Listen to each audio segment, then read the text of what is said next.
আসসালামু আলাইকুম ভিউয়ার্স, সবাই কেমন আছেন? আশা করছি ভালো আছেন। আমি মনিরুল ইসলাম, আপনাদের সাথে আছি মনি ইসলাম ব্লগ চ্যানেল পক্ষ থেকে। তো আজকে আমরা গাঁথনি প্লাস্টারের মশলা বানাবো। তো তার জন্য আমরা বালু মাপতেছি। এক বস্তার মশলা বানানো লাগবে এখন, কারণ সময় বেশি নাই, দুপুরে খাওয়া লাগবে। তার জন্য আমরা এক বস্তার মশলা বানাবো। তো এক বস্তা কিন্তু আমরা এই টাকারি দিয়ে 18 টাকারি বালু দেওয়া লাগবো এক বস্তা মশলা বানানোর জন্যে। তো আমরা 18 টাকার বালু মাপতাইছি।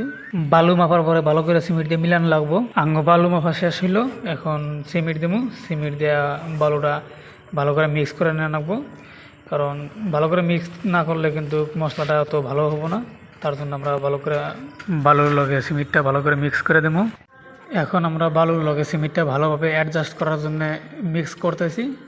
ভালোভাবে মিক্স করা লাগবে, মিক্স করলে সিমেন্টটা আর বালুটা অ্যাডজাস্ট হবো।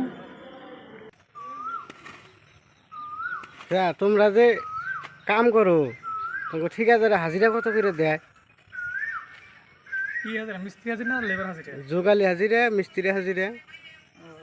যোগালি 650 হুম। আর মিস্ত্রি দিল 850 টাকা। তাহলে তো ভালোই হবো, কাম কাজ তো চলে ভালোই না? চলে আলহামদুলিল্লাহ, খুব ভালোই চলে। তো এরকম চলে থাকে। এ ঠিকাদারের কাম সারা বছরই আছে।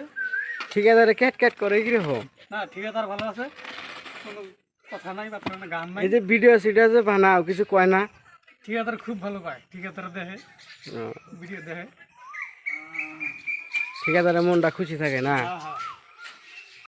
তো আমরা এখন মশলায় পানি দিব। পানি দিয়ে আবারও কিছু মিলানো লাগবো ভালো করে। পানি দেওয়ার জন্য আমরা মোটর ইউজ করি, তো তার জন্য আমি এখন এসি সুইচ দেবার নিকে। সাবমার্সিবল মোটর তো খুব স্পিড হয় পানি। তো আমারও পানি দেওয়া শেষ, এখন মোটর অফ করা লাগবো।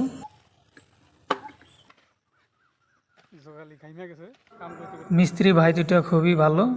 আমি আরও মিস্ত্রি দেখছি, কিন্তু এই ভাই দুটার নাগাল কিন্তু মিস্ত্রি আমি দেখি নাই। কারণ যোগালি অনেক হেল্প করে যতটুকু পারে।